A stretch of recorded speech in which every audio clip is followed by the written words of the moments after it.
Okay everyone, sorry for this abrupt start to this video, but we're very excited. It's a couple of days after the last video where we stopped because we didn't know why. It was like hitting a misfire, a fuel cut. It was just hitting a brick wall. We had no idea why. We looked over the car for hours. We've gone through absolutely everything. We've had the computer on there, we've had the K-Pro software, we've been live tracking every sensor, trying to find what it could be. We had a couple of things which we thought it might have been a lambda sensor, it might have been a fuel cut-off switch not working, but we've messed about with so much stuff. And we was going to try one more thing before we sent it to a Honda specialist, to someone who know what they're doing. We tried one more thing. We do have a spare manifold, so obviously the K20 that we bought came with a different manifold.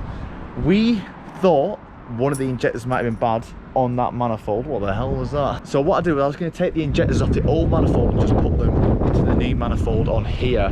And I'm pretty sure, 99% sure, I found the issue. There was a ground here, and that bolt wasn't fully tight. When I put it back together, I obviously forgot to fully tighten it, or I thought I fully tightened it. And I've looked at the rest of the injector line and there's not a ground for ages. And that was not tight. Now that would make sense, because obviously when it's been sitting here, it's fine. As soon as we start driving, the ground moves. Obviously all the fuel cuts, the engine realizes and just cuts it. Hits a brick wall. So I've just tightened it. That little ground just there, I've just tightened it. I've got a good feeling. It's gonna be it. It's gonna be it. Here we go. Oh, that was in gear.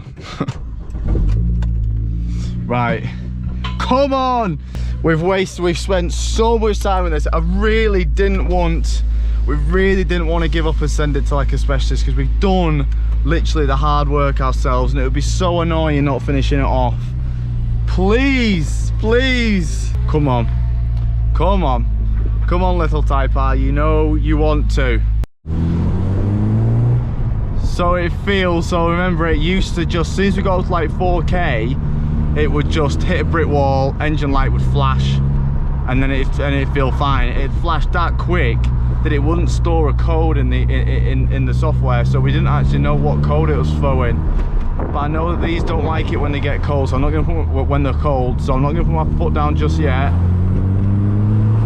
It feels a lot better. It feels a lot better.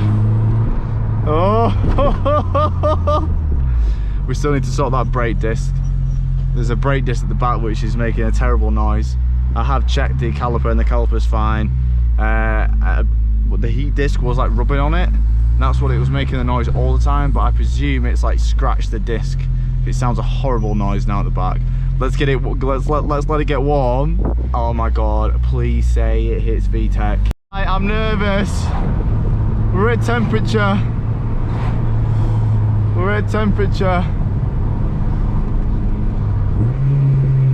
Let's go down to second. Are we ready? Please.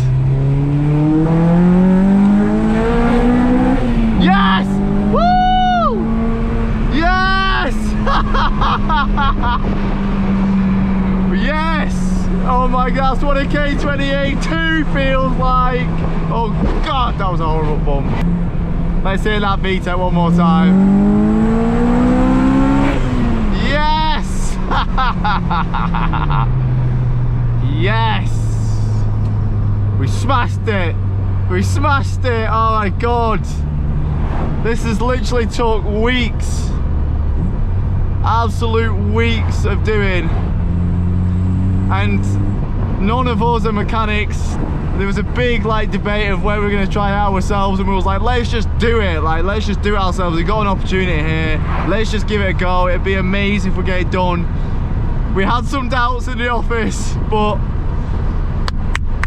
well done, everybody. You know, I'm not usually a huge fan of Hondas, but considering how, you know, how invested I've been in this, and how much of this car these hands have been involved in, it'd be a bit of a lie if I don't feel a bit of a connection towards it.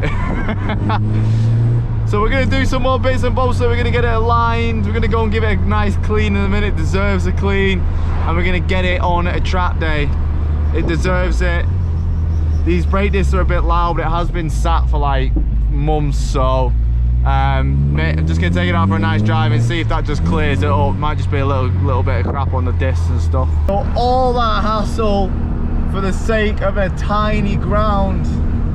If we can just give it any advice from this, check your grounds and check them again when you have any issues, because they can cause something tiny, massive, annoying, and something like that, if it's not grounded properly, it probably might not throw a code because it's not actually a problem. So apart from changing the rear brake discs because they really don't feel good, I think my work has mostly come to an end. So I think from here we're going to hand it over to Neil. He likes doing the cleaning and stuff, so he's going to machine polish it and wet vac all the inside.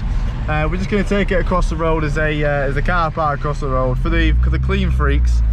We see a lot of like Ferraris and Porsches coming in here, so we know they're all right. So we've got a little Porsche here, so we can take it, give it a bit of a clean, and then it's nice and clean for Neil to do what he enjoyed. I'm not a clean sort of guy. I like doing nuts and bolts.